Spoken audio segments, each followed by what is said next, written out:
السلام عليكم ورحمة الله وبركاته. سو dhawaad asxaabay ku soo dhawaada channelka Nigerian Media. waxaan soo gudbin doonaa xaaladihii u dambeeyay ee gobolada Awdal iyo Salel kuwaasi oo ka taagnaayeen maalmihii u dambeeyay xaalado dagaal.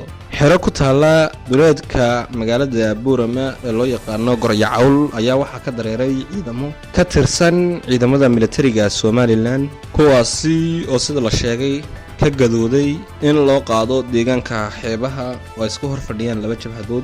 xukuumadda Somaliland ayaa ilaa hadda wax waraa ka soo saarin ciidankaasi ka dareeray xiriyahoogii.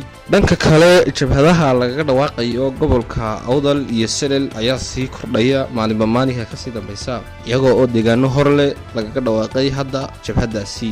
waxaa iyaguna bilihii u dambeeyay ku sugnaa degmada Saylac ee gobolka Salel wasiiro uu hogaaminayo wasiirka arrimaha gudaha Somaliland kuwaasi oo ka soo ababaxay deegaankaasi. sida la sheegay wasiirka arrimaha gudaha Somaliland ayaa waxa uu horay u ka haystay ciidankii deganaa deegaanadaasi iyadoo oo deegaanadaasi ka taagan tahay xaalado dagaal.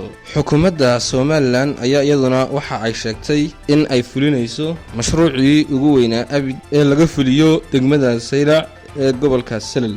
waxa isaguna hadal uu maanta jeediyay ku sheegay in cadawga Somaliland yahay beesha Isaaq. wasiirkii hore ee gaashaandhigga Somaliland ahna barasaabka gobolka Saaxil Cabdiqani Maxamuud Caateeye isagoo hore u sheegay in aan Somaliland la kala sheegan karin oo isagu ku yimid saami ay beeshiisu ku leedahay Somaliland. dhanka kale waxa maalinkii maanta hadlay dhalinyaro ka soo jeeda beesha Samaroon kuwaasi oo sheegay in uu xaqaga maqan yahay Somaliland iyo waliba beesha Isaaq si degdegana loo furo dastuurka Somaliland lana siiyo wixii ka maqnaa. wixii warara ee ka soo kordha halkan ayaynu kula wada socon doonaa insha Allah. Assalaamu calaykum warahmatullahi wabarakatuh.